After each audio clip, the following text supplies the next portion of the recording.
साथियों नमस्कार, स्वागत है आपका एक बार फिर से चैनल में। हम लोग पीसीएस प्रीलिम्स और आरओ टेस्ट सीरीज़ देख रहे हैं। हमने 70 तक के प्रश्न देख लिए थे, 36 से लेके 70 तक के। आज हम 71 से लेके 105 तक के प्रश्नों को देखेंगे। हर टेस्ट में 35 प्रश्न शामिल किए जा रहे हैं। आज ये हमारा 23वां टेस्ट है। आप रेगुलर बेसिस पे टेस्ट हो रहे हैं, आप देख ही रहे हैं। तो अगर आपने पिछले टेस्ट नहीं देखे तो जाके देख लीजिए, चैनल पे है, प्लेलिस्ट बनी हुई है। इसके अलावा हमारी विजन की भी टेस्ट सीरीज चल रही है प्रीलिम्स के लिए, वो आप देख सकते हैं। ठीक है, तो आइए आज के प्रश्नों को सॉल्व किया जाए और आगे देखा जाए कि आज के प्रश्नों की प्रकृति कैसे रहती है। तो आज के हमारे प्रश्नों में पहला प्रश्न है, निम्नलिखित वक्तव्यों पर विचार कीजिए और नीचे दिए गए कूट से सही उत्तर चुनिए। ठीक, लिखा है निम्नलिखित वक्तव्यों पर विचार कीजिए और नीचे दिए गए कूट से सही उत्तर चुनिए। पहला कथन हमारा कहता है कि जनहित याचिका जन सहयोगी नागरिकों को न्यायालय तक जाने की स्वीकृति देती है। जो जनहित याचिका है वो जन सहयोगी नागरिकों को न्यायालय तक जाने की स्वीकृति देती है। कथन हमारा ये कहता है। ठीक है, तो कथन हमारा सही है। सही कहता है कि जो जनहित याचिका होती है वो नागरिक समाज का कोई भी व्यक्ति या समूह किसी व्यक्ति या समूह या समाज के हित संबंधी मामलों में न्यायिक उपचार की प्राप्ति हेतु न्यायालय जा सकता है। ठीक है, कारण कहता है जन सहयोगी व्यक्ति उस व्यक्ति के लिए न्याय मांग सके जो किसी कारण से न्यायालय तक पहुंच पाने में असमर्थ है। बिल्कुल ठीक है, तो मतलब कारण भी सही है और इसकी जो है ये व्याख्या करता है। तो ऑप्शन ए सही है, ए और आर दोनों सही है और इस जो है आर ए का सही स्पष्टीकरण है। ठीक है, इस प्रकार हमारा ऑप्शन ए सही हो जाएगा। आगे बढ़ते हैं अगले प्रश्न की तरफ। हमारा अगला प्रश्न है,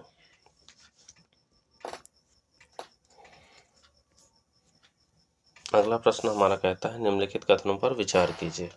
ठीक है, और कह रहा है, पहला कथन हमारा कहता है कि भारत का उच्चतम न्यायालय भारत के मजिस्ट्रेट को विधि अथवा तथ्यों के विषयों पर सलाह देता है।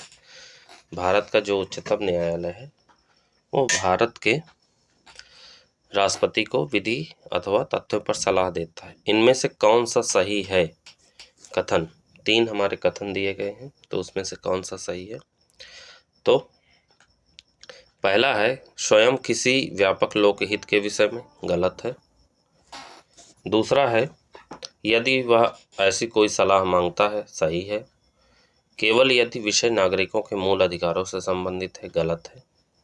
ठीक है, तो ऑप्शन बी सही हो जाएगा। अब क्यों जो है ऐसा है ये जानना जरूरी है। तो संविधान का जो अनुच्छेद होता है 143, कौन सा? 143। 143 का मतलब वो वाला 1/4 नहीं जो आप समझ रहे हैं। ये अनुच्छेद 143 है जो कहता है कि राष्ट्रपति को 2 श्रेणियों के मामले में उच्चतम न्यायालय से राय लेने का अधिकार होता है। पहला, सार्वजनिक महत्व के किसी मामले पर विधिक प्रश्न उठाने पर। दूसरा, किसी पूर्व संवैधानिक संधि, समझौते, प्रसंविदा आदि मामलों में किसी विवाद के उत्पन्न होने पर। दोनों ही मामलों में उच्चतम न्यायालय का मत सिर्फ सलाह होगी। ठीक है, इस तरह राष्ट्रपति इसके लिए बाध्य नहीं है कि वह इस सलाह को माने, यानी बाध्यकारी नहीं होती है सलाह। ठीक है, तो ऑप्शन इसका भी सही है। आगे बढ़ते हैं अगले प्रश्न की तरफ। अगला प्रश्न हमारा कहता है कि संसद की कार्यवाही में अपनाई जाने वाली प्रक्रिया शून्यकाल का उपबंध सर्वप्रथम किस देश में अपनाया गया? तो शून्यकाल जो होता है वो सर्वप्रथम किस देश में अपनाया गया? तो शून्यकाल सबसे पहले भारत में अपनाया गया। ठीक है, कहाँ अपनाया गया? भारत में अपनाया गया। शून्यकाल होता क्या है? तो शून्यकाल प्रश्नकाल की तरह के नियमों में शून्यकाल का उल्लेख नहीं है। जैसे प्रश्नकाल का उल्लेख है संविधान में, वैसे जो है शून्यकाल का इस तरह या अनौपचारिक साधन है जिसमें संसद जो है सदस्य बिना पूर्व सूचना के मामले में कोई प्रश्न उठा सकते हैं। शून्यकाल प्रश्नकाल के तुरंत बाद शुरू होता है। इसकी अवधि 1 घंटे की होती है। संसदीय प्रक्रिया में यह नवाचार भारत की देन है। तथा यह 1962 से जारी है, यानी 1962 में यह शून्यकाल अपनाया गया था। ठीक है, याद रखिएगा, प्रश्न पूछा जा सकता है। ठीक, तो ऑप्शन ए सही है। आगे बढ़ते हैं अगले प्रश्न की तरफ। अगला प्रश्न है, जम्मू और कश्मीर केंद्र शासित प्रदेश में लोकसभा की सीटों की संख्या है। तो जम्मू और कश्मीर केंद्र शासित प्रदेश में लोकसभा सीटों की संख्या कितनी है? तो लोकसभा सीटों की संख्या है 5। ठीक है, तो 5 है किसमें? जम्मू और कश्मीर में। और लद्दाख जो अब अलग हो गया है उसमें 1 सीट है। ठीक है, सर्वाधिक लोकसभा सीट वाला केंद्र शासित प्रदेश दिल्ली एनसीआर है। यहाँ 7 सदस्य लोकसभा के लिए चुने जाते हैं। ठीक है, तो ऑप्शन ए हमारा सही है। आगे बढ़ते हैं अगले प्रश्न की तरफ।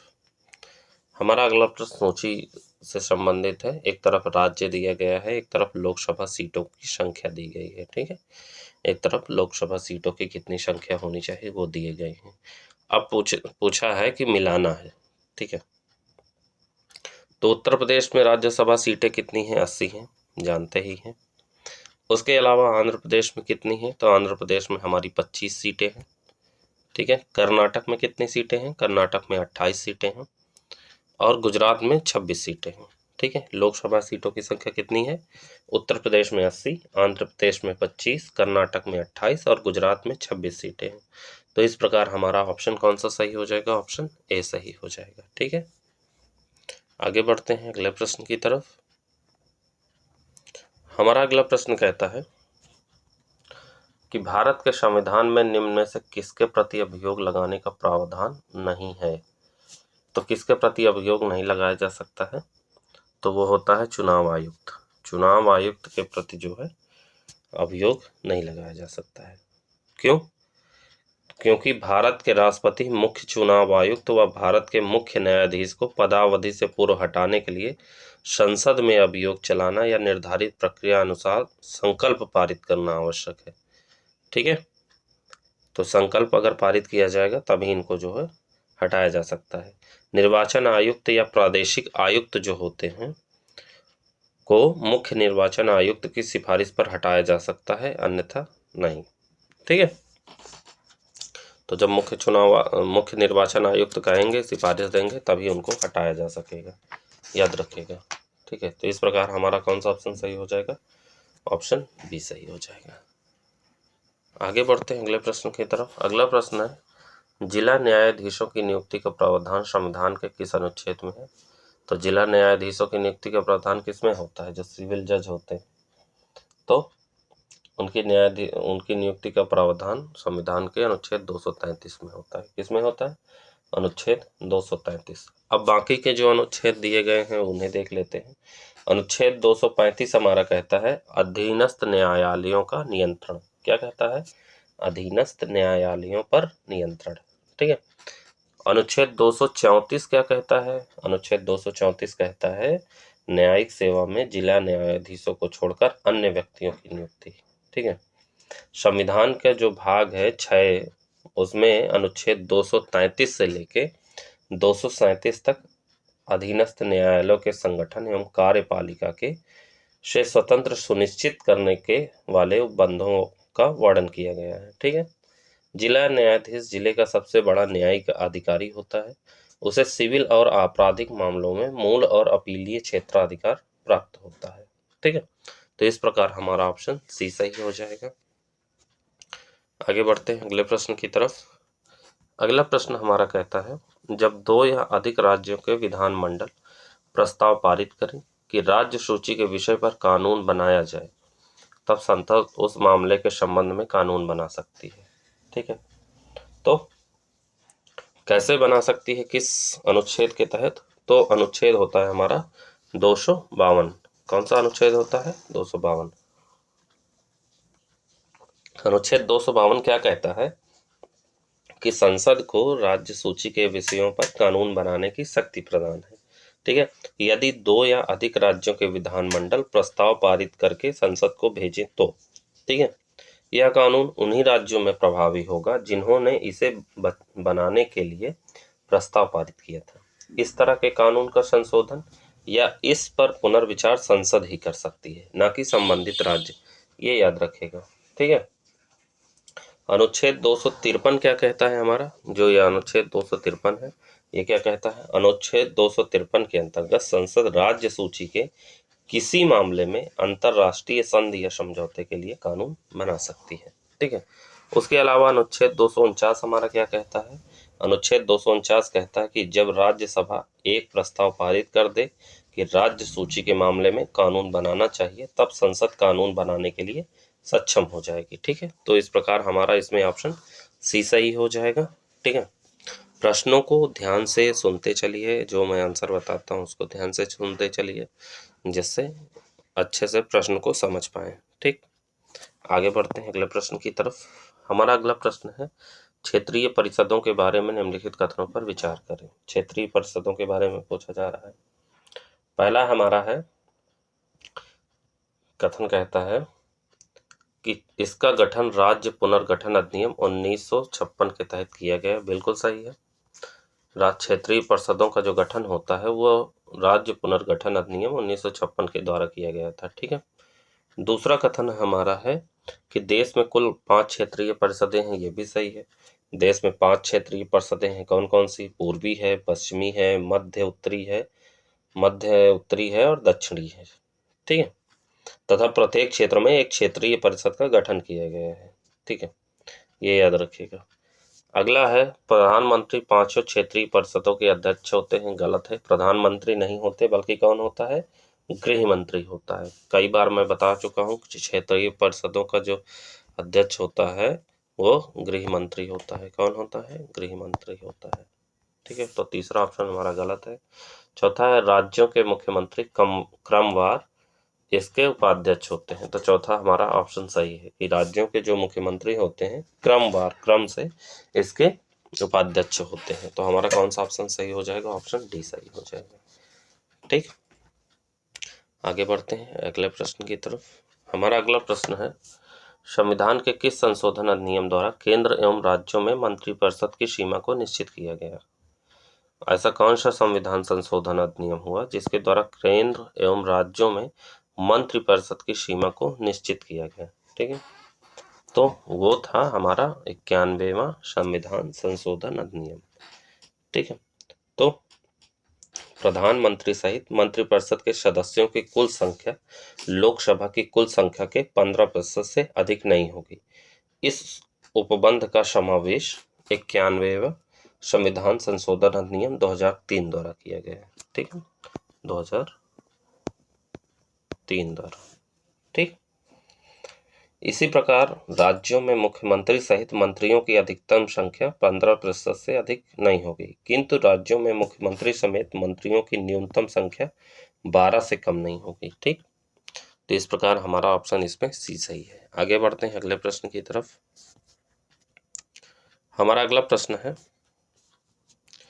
हाल ही में जारी इंडिया टीवी रिपोर्ट 2022 के अनुसार वर्ष 2021 में भारत में टीवी मामलों में वर्ष 2020 की तुलना में कितने प्रतिशत की वृद्धि हुई है। तो कितने प्रतिशत की वृद्धि हुई है, तो ये हुई है 19%। ठीक है। 2021 की तुलना में 2020 की तुलना में कितने प्रतिशत वृद्धि हुई, तो 19%। ये सवाल यहाँ क्यों पूछा गया है, क्योंकि ये करंट का सवाल है। हाल ही में केंद्रीय स्वास्थ्य मंत्री डॉक्टर मनसुख मांडविया जो हैं, इन्होंने इंडिया टीवी रिपोर्ट 2022 यानी इंडिया टीवी रिपोर्ट 2022 जारी की। वर्ष 2021 में भारत में टीवी के मामलों में पिछले वर्ष 2020 की तुलना में 19% की वृद्धि हुई है। टीबी या क्षय रोग जिसे कहते हैं, यह माइक्रोबैक्टीरियम ट्यूबरक्यूलोसिस के कारण होता है। ठीक है। जो फेफड़ों को सबसे अधिक प्रभावित करता है।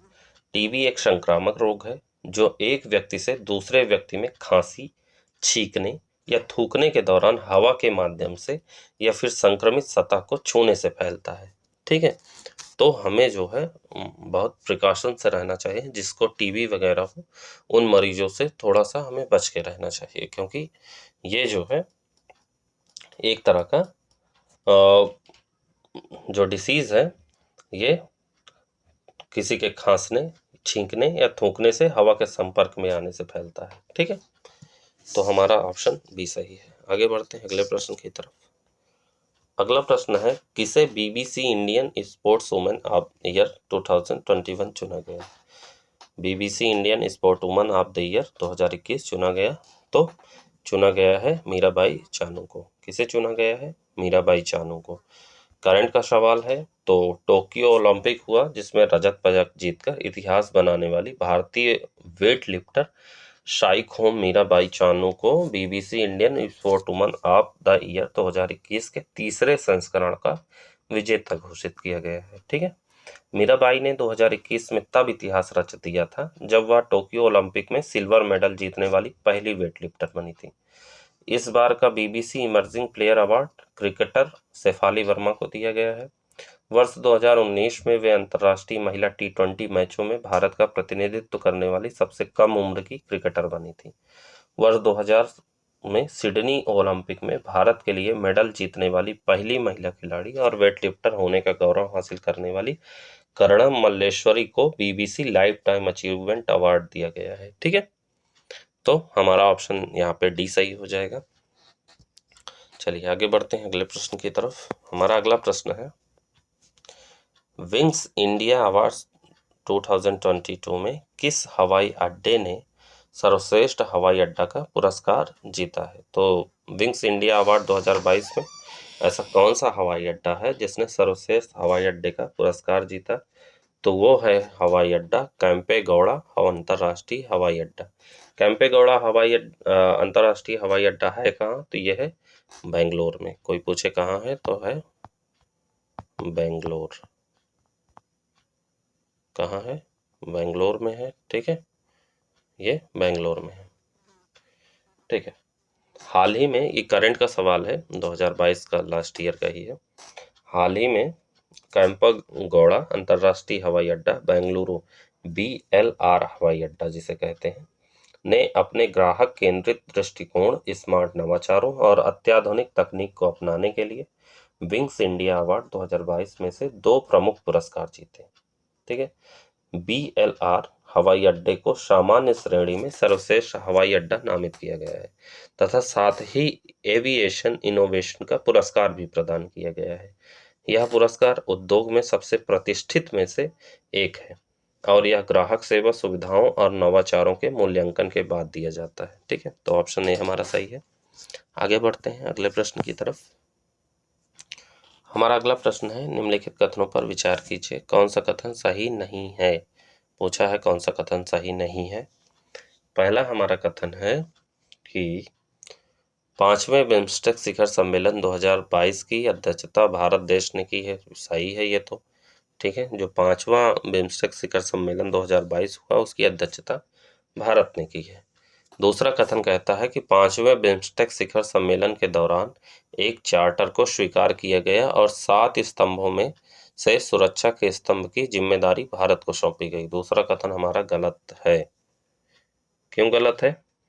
क्योंकि 5वें बिम्स्टेक शिखर सम्मेलन के दौरान एक चार्टर को स्वीकार किया गया और 7 स्तंभों, ठीक है, एक चार्टर को स्वीकार किया गया और 7 स्तंभों में से सुरक्षा के स्तंभ की जिम्मेदारी भारत को सौंपी गई है। ठीक है, तो दूसरा कथन हमारा गलत है। तो देख लेते हैं सही, इसके बारे में थोड़ा जान लेते हैं। प्रधानमंत्री नरेंद्र मोदी जो है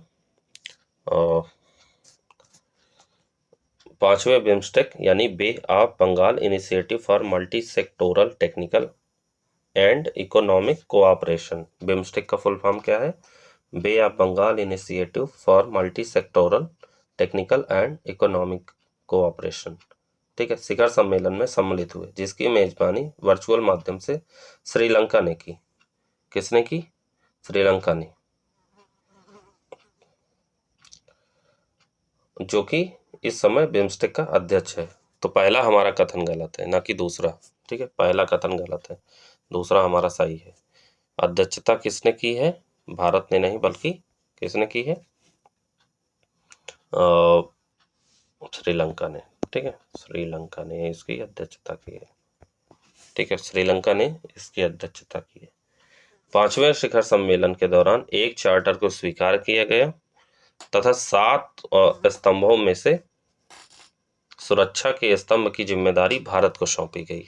तो दूसरा कथन हमारा सही है। ठीक है, पूछा था सही नहीं है, तो पहला कथन हमारा सही नहीं है, दूसरा कथन हमारा सही है। भारत अध्यक्षता नहीं करता बल्कि श्रीलंका जो है बिम्स्टेक का इस समय कर रहा है। ठीक है, और दूसरा हमारा सही है। इसके अलावा इस साल बिम्स्टेक की स्थापना का 25वां वर्ष है और इसे मिली अंतर्राष्ट्रीय मान्यता इस समूह के लिए एक उल्लेखनीय उपलब्धि और अहम व सकारात्मक बदलाव है।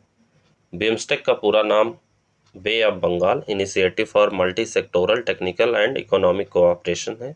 यह एक क्षेत्रीय बहुपक्षीय संगठन है तथा बंगाल की खाड़ी के तटवर्ती और समीपवर्ती क्षेत्रों में स्थित इसके सदस्य हैं जो क्षेत्रीय एकता के प्रतीक हैं। इसके 7 सदस्यों में से 5 दक्षिण एशिया से हैं, जिनमें बांग्लादेश, भूटान, भारत, नेपाल और श्रीलंका शामिल है तथा 2 म्यांमार और थाईलैंड दक्षिण पूर्व एशिया से हैं। ठीक है, तो ऑप्शन हमारा कौन हो जाएगा? सही नहीं है, ऑप्शन ए सही नहीं है। ठीक है, याद रखिएगा, ऑप्शन ए सही नहीं है। चलिए आगे बढ़ते हैं अगले प्रश्न की तरफ।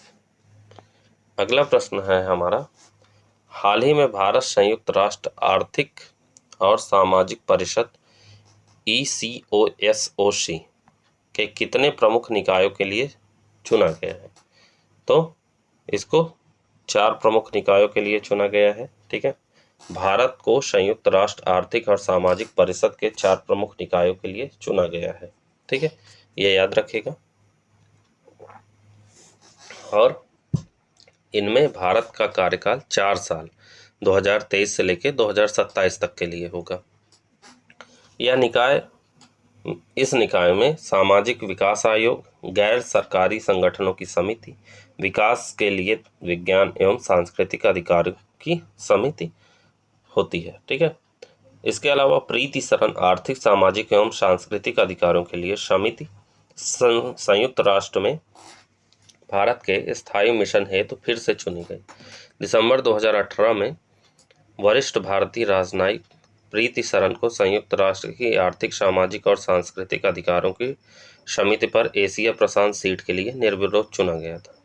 प्रीति शरण का पहला 4 साल का कार्यकाल 1 जनवरी 2019 को शुरू हुआ था। वे अगस्त 1982 में भारतीय विदेश सेवा में शामिल हुई थी। ठीक है, तो इस प्रकार हमारा ऑप्शन ए सही है। आगे बढ़ते हैं अगले प्रश्न की तरफ। अगला प्रश्न है, एशियाई कुश्ती चैंपियनशिप 2022 में भारत ने कुल कितने पदक जीते थे? तो एशियाई कुश्ती चैंपियनशिप 2022 में भारत ने जो है कितने जीते थे? 17 पदक। कितने? 17 पदक जीते थे। 30 सदस्यीय भारतीय दल ने 19 अप्रैल 2022 से 24 अप्रैल 2022 तक मंगोलिया के उलान बटोर में आयोजित एशियाई कुश्ती चैंपियनशिप 2022 के 35वें संस्करण में भाग लिया, जिसमें भारतीय पहलवानों ने कुल 17 पदक हासिल किए, जिसमें 1 स्वर्ण, 5 रजत और 11 कांस्य पदक शामिल हैं। रवि कुमार दहिया पुरुषों की 57 किलोग्राम फ्री स्टाइल श्रेणी में भारत का प्रतिनिधित्व करने वाले एकमात्र स्वर्ण पदक विजेता हैं, जिन्होंने तकनीकी श्रेष्ठता पर कजाकिस्तान के रखत कालजान को हराया था। ठीक है, तो ऑप्शन हमारा सी सही है। आगे बढ़ते हैं अगले प्रश्न की तरफ। हमारा अगला प्रश्न आज का है, प्रधानमंत्री नरेंद्र मोदी ने किस राज्य के दौरे के समय दूधवाणी नामक एक सामुदायिक रेडियो स्टेशन का उद्घाटन किया? रेडियो स्टेशन का नाम क्या है? दूधवाणी है। ठीक है, तो ये किस राज्य में किया? तो ये किया था हमारे गुजरात राज्य में। गुजरात राज्य में जब दौरे पे गए, ठीक है, तो उन्होंने जो है दूधवाणी नामक एक सामुदायिक रेडियो स्टेशन का उद्घाटन किया। यह देश का पहला सामुदायिक रेडियो स्टेशन है जो पूरी तरह से पशुपालकों को समर्पित है। इंपॉर्टेंट है, जरूर याद करके जाइएगा। ठीक है, ठीक है। दूधवाणी सामुदायिक रेडियो स्टेशन की स्थापना किसानों को आवश्यक वैज्ञानिक जानकारी प्रदान करने के उद्देश्य से की गई है। ठीक है, तो ऑप्शन हमारा सी सही है। आगे बढ़ते हैं अगले प्रश्न की तरफ। अगला है, हाल ही में पहला अतुल्य भारत अंतर्राष्ट्रीय सम्मेलन 2022 का आयोजन कहाँ किया गया? तो अतुल्य भारत अंतर्राष्ट्रीय सम्मेलन का आयोजन किया गया है मुंबई में। कहाँ किया गया है? मुंबई में। 14 से 15 मई को पहला अतुल्य भारत अंतर्राष्ट्रीय सम्मेलन 2022 का आयोजन मुंबई में किया गया। मुंबई में 2 दिवसीय कार्यक्रम का आयोजन बंदरगाह, नौवहन और जलमार्ग मंत्रालय, मुंबई पोर्ट अथॉरिटी और federation of Indian chambers of commerce and industry यानी फिक्की द्वारा किया गया। ठीक है। केंद्रीय बंदरगाह, नौवहन और जलमार्ग और आयुष मंत्री सर्बानंद सोनोवाल ने इस सम्मेलन के कैप्टन क्रूजो के नाम से लोगो और शुभंकर का अनावरण किया। ठीक है। इस 2 दिवसीय सम्मेलन में भारत के क्रूज पर्यटन क्षेत्र में प्रचुर व्यावसायिक अवसरों का प्रदर्शन किया गया। ठीक है। इसके अलावा इसका उद्देश्य भारत में क्रूज पर्यटन क्षेत्र के विकास के बारे में जानकारी का प्रसार करना है। भारत का पहला अंतर्राष्ट्रीय क्रूज 2017 में मुंबई बंदरगाह पर रुका था। तब से भारत में क्रूज पर्यटन कई गुना बढ़ गया है। तो क्रूज पर्यटन बढ़ गया है। अभी हाल ही में वाराणसी में भी क्रूज चलाया गया है। ठीक है। उसका रूट जरा देख लीजिएगा, कहाँ से कहाँ तक है, कितने किलोमीटर है। ठीक है, वो पूछा जा सकता है। चलिए आगे बढ़ते हैं अगले प्रश्न की तरफ। अच्छा, तो इसमें कौन सा ऑप्शन सही है ये बताना है ना। तो इसमें हमारा ऑप्शन सही है सी, मुंबई। ठीक है, मुंबई सही है। अगले प्रश्न है हमारा, किस देश ने अंतरिक्ष में रूस और चीन के बढ़ते प्रभाव का मुकाबला करने हेतु तो एक नई डिफेंस स्पेस कमांड एजेंसी की स्थापना की है?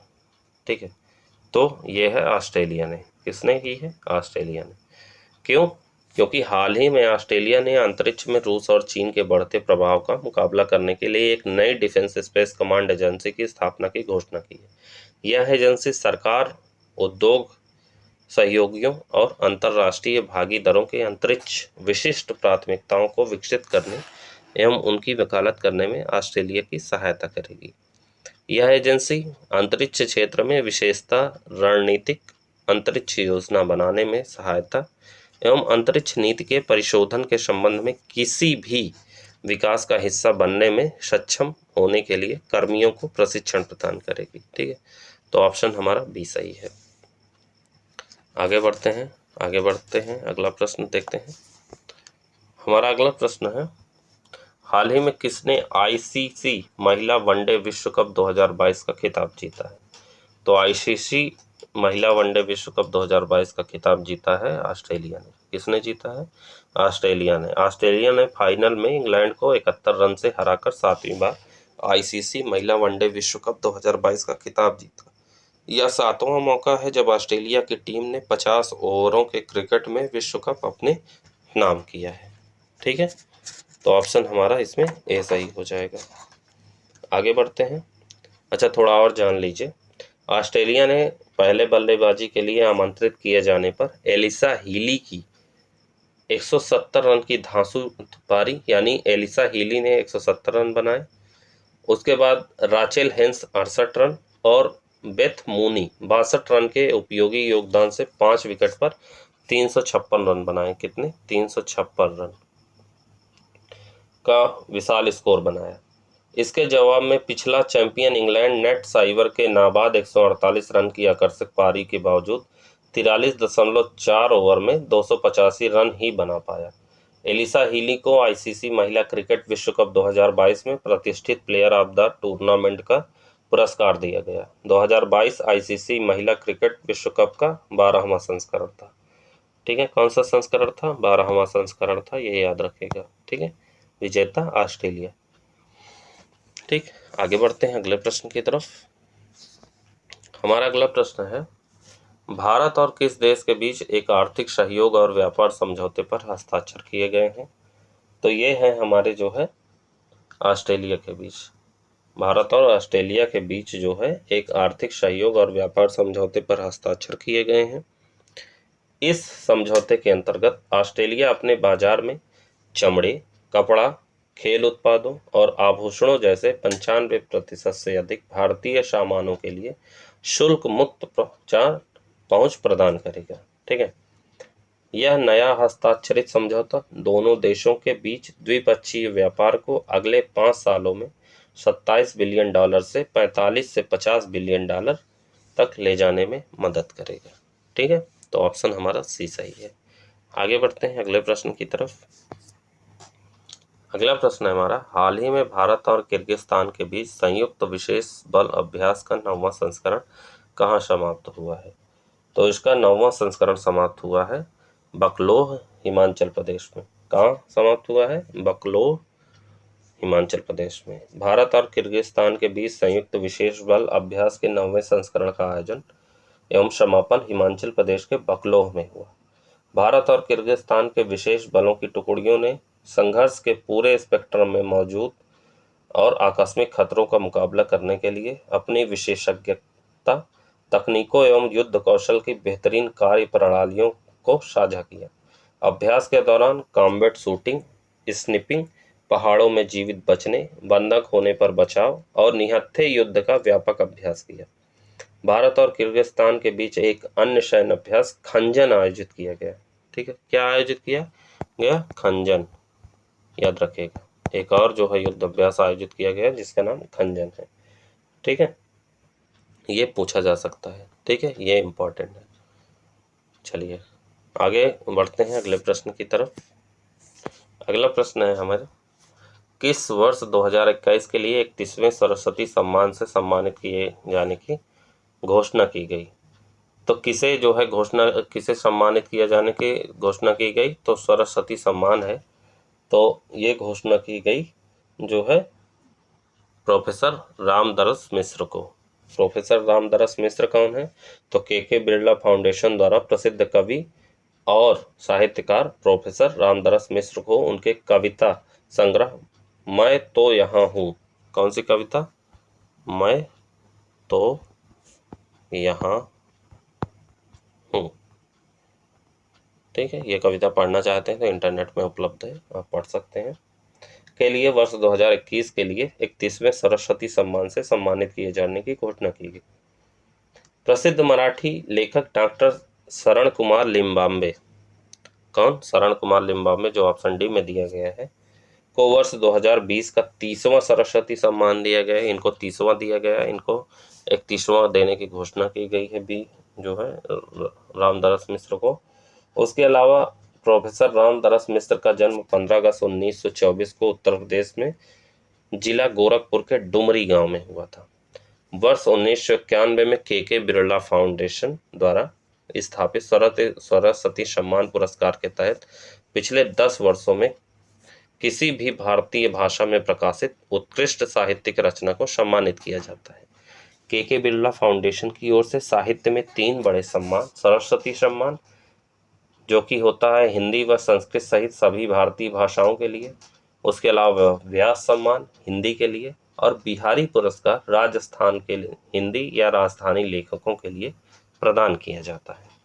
तो इस प्रश्न में हमारा ऑप्शन बी सही है। ठीक है, आगे बढ़ते हैं अगले प्रश्न की तरफ। हमारा अगला प्रश्न कहता है, निम्नलिखित कथनों पर विचार कीजिए, कौन सा कथन सत्य नहीं है, पूछा है। ठीक है, तो पहला है कथन हमारा, नीलम शर्मा को चमेली देवी जैन पुरस्कार 2021 दिया गया। क्या दिया गया? नीलम शर्मा को जो है चमेली देवी जैन पुरस्कार 2021 दिया गया। गलत है हमारा। क्यों गलत है? क्योंकि मुंबई की पत्रकार आरिफा जौहरी को प्रतिष्ठित चमेली देवी जैन पुरस्कार मीडिया कर्मी 2021 पुरस्कार के लिए चुना गया। किसे चुना गया? आरिफा जौहरी को, ठीक है, ये मीडिया कर्मी है, इनको जो है 2021 के लिए चुना गया है। इस पुरस्कार की घोषणा मीडिया फाउंडेशन द्वारा की जाती है। ठीक है, आरिफा जौहरी मुंबई महाराष्ट्र में स्क्रॉल इन के लिए काम करती हैं, scroll.in के लिए काम करती हैं। वर्ष 2020 में नीतू सिंह को यह अवार्ड मिला था। ठीक है, 2021 में किसे मिला? आरिफा जौहरी को। वर्ष 1980 में स्थापित चमेली देवी जैन पुरस्कार भारत में उन महिला मीडिया कर्मियों के लिए पत्रकारिता के क्षेत्र में वार्षिक प्रतिष्ठित मान्यता है, जिन्होंने सामाजिक विकास, राजनीति, समानता, लैंगिक न्याय, स्वास्थ्य, युद्ध और उपभोक्ता मूल्यों जैसे विषयों पर रिपोर्ट दी है। ठीक है, तो इसकी स्थापना कब हुई है? तो इसकी स्थापना हुई है 1980 में। कब हुई है? 1980 में। तो ऑप्शन दूसरा भी गलत है, तीसरा जो है सही है। इस पुरस्कार की घोषणा मीडिया फाउंडेशन ने की है। तो हमारा कौन सा ऑप्शन हो जाएगा? ऑप्शन बी, पहला और दूसरा सही नहीं है।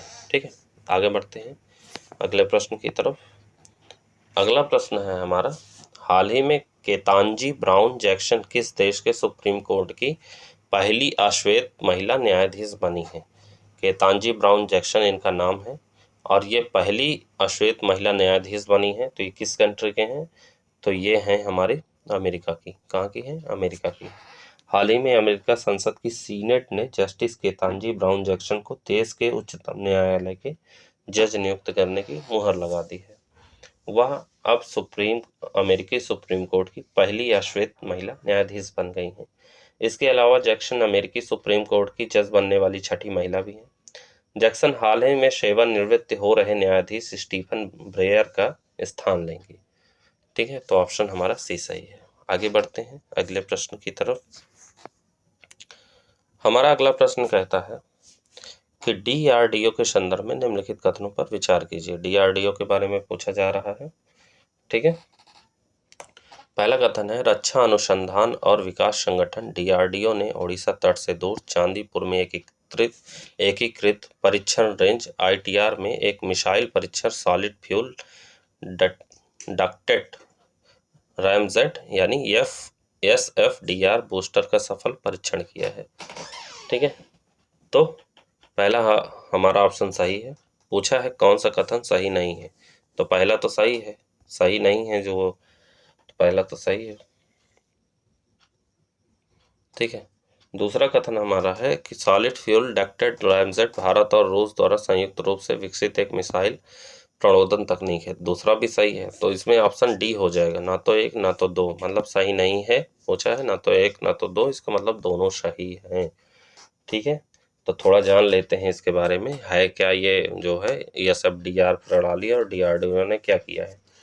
तो रक्षा अनुसंधान और विकास संगठन डीआरडीओ ने ओडिशा तट से दूर जो है चांदीपुर में एकीकृत परीक्षण रेंज आईटीआर में एक मिसाइल प्रणाली solid fuel ducted ramjet SFDR booster का सफल परीक्षण किया। एसएफडीआर भारत और रूस द्वारा संयुक्त रूप से विकसित एक मिसाइल प्रणोदन तकनीक है। एसएफडीआर तकनीकी एक मिसाइल प्रणोदन प्रणाली है जो रैमजेट इंजन सिद्धांत की अवधारणा पर आधारित है। Ramjet engine air breathing jet engine का ही एक रूप है जो वाहन की अग्रगति का उपयोग कर आने वाली हवा को बिना घूर्णन संपीड़क के दहन के लिए संपीड़ित करता है।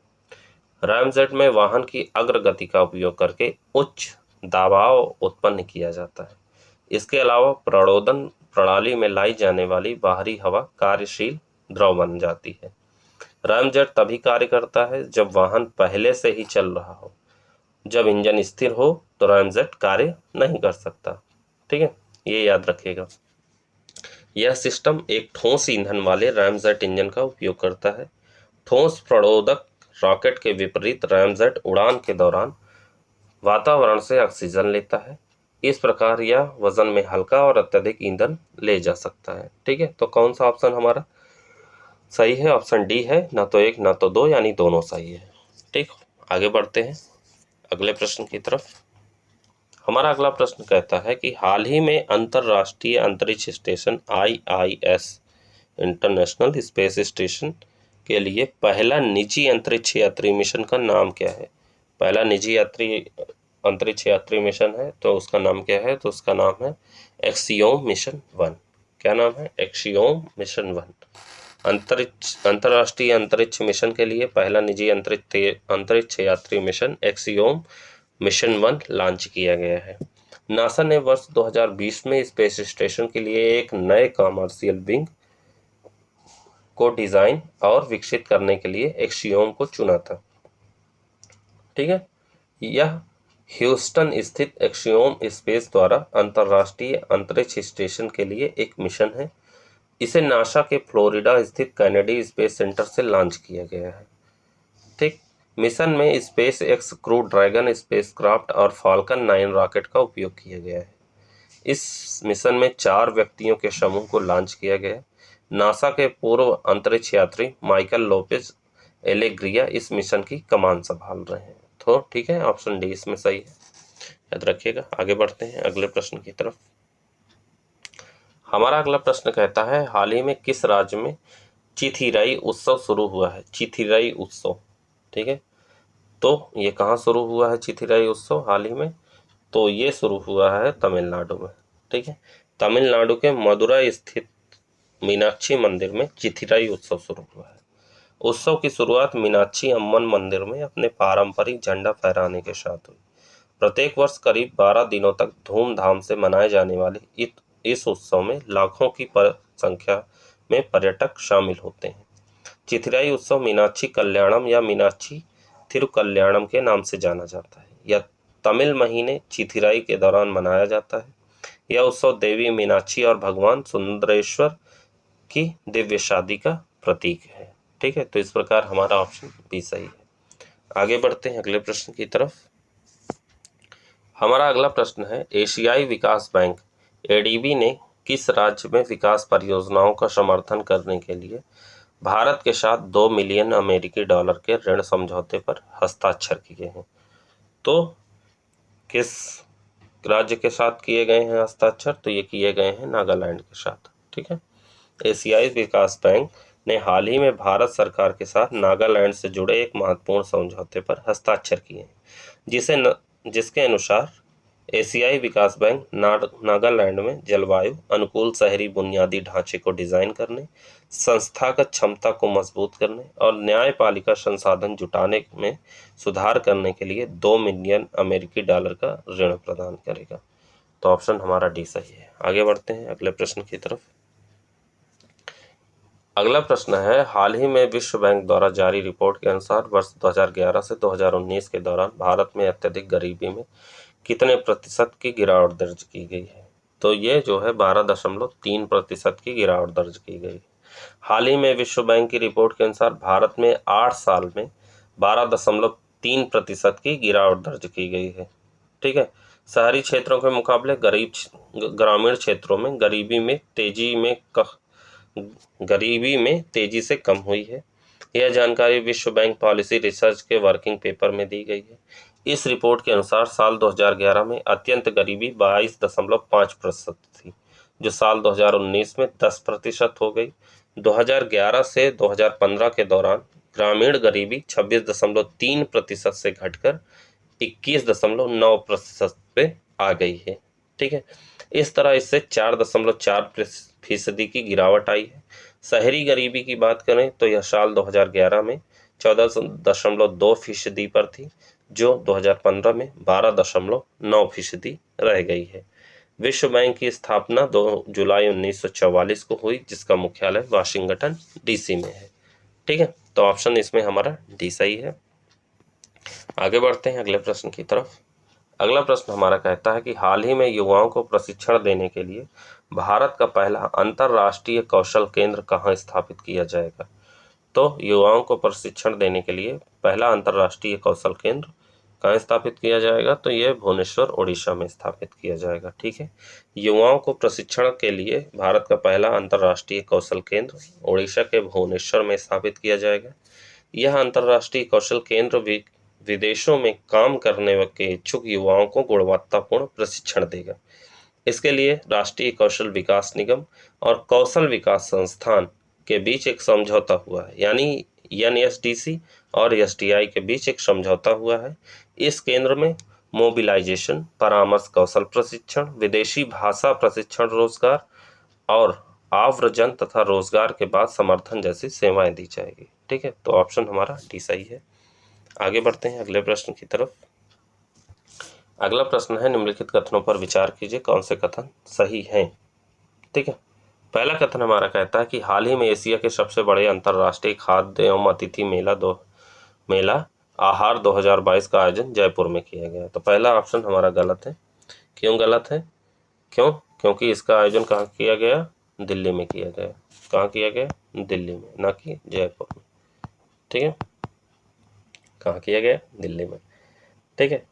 कृषि तथा प्रसंस्कृत खाद्य उत्पाद निर्माण विकास प्राधिकरण और भारत व्यापार संवर्धन संगठन द्वारा संयुक्त रूप से 26 से 30 अप्रैल 2022 तक नई दिल्ली के प्रगति मैदान में एशिया के सबसे बड़े अंतर्राष्ट्रीय खाद्य तथा अतिथि मेला आहार 2022 का आयोजन हुआ। एशिया के सबसे बड़े अंतर्राष्ट्रीय खाद्य एवं अतिथि मेला का यह 36वां संस्करण है। ठीक है। एपीडी की पवेलियन थीम निर्यात के लिए जीआई उत्पादों को बढ़ावा देना थी। ठीक है। अगला कथन कहता है इस मेले का आयोजन कृषि तथा प्रसंस्कृत खाद्य उत्पाद निर्यात विकास प्राधिकरण और भारत व्यापार संवर्धन संगठन द्वारा संयुक्त रूप से किया गया। तो दूसरा हमारा कथन सही है। ठीक है।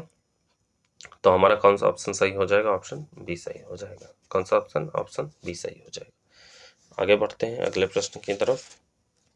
हमारा अगला प्रश्न कहता है कि हाल ही में किस देश के राष्ट्रपति को लोकतंत्र की रक्षा के लिए John F Kennedy Profile in Courage पुरस्कार 2022 से सम्मानित किया जाएगा? तो ये हैं यूक्रेन के राष्ट्रपति को। ठीक है। यूक्रेन के राष्ट्रपति वोलोडिमीर जेलेंस्की को लोकतंत्र की रक्षा के लिए जॉन एफ कैनेडी पुरस्कार से सम्मानित किया जाएगा। जेलेंस्की जो है उन 5 लोगों में शामिल है जिनका नाम John F Kennedy Profile in courage award 2022 के प्राप्तकर्ता के रूप में नामित किए गए। यह पुरस्कार जेलेंस्की को मिलने के पीछे की वजह उनका अपने देश के प्रति समर्पण बताया गया है।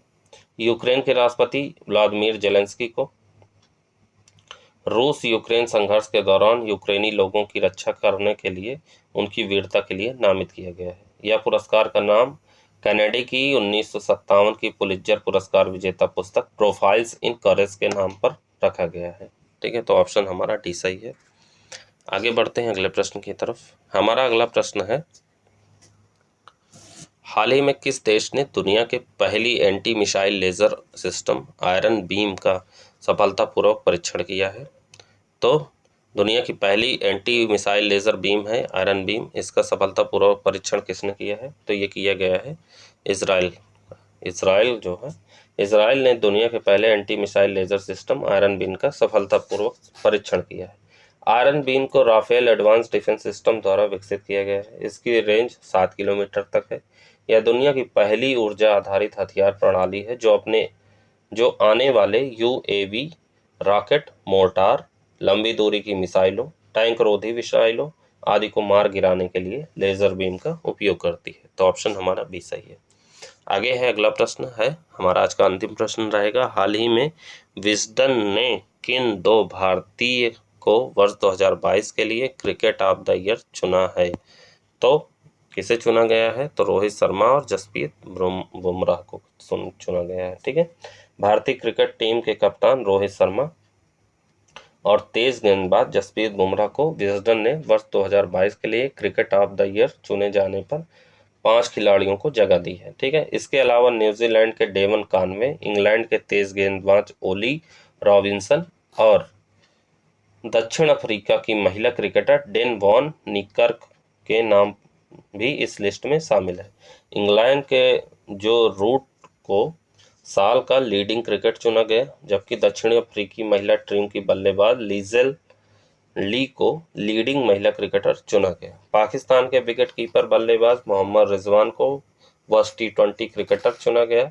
ये सभी खिताब भारत में कमाल का प्रदर्शन करने वाले क्रिकेटर को दिए जा रहे हैं। ठीक है। तो ऑप्शन हमारा डी सही है। ठीक है। तो ये रहे आज के हमारे जो है 35 प्रश्न। इस वीडियो में 106 से लेके 140 तक के प्रश्न अगले वीडियो में शामिल किए जाएंगे। उम्मीद है आपको यह वीडियो पसंद आया होगा। ठीक है।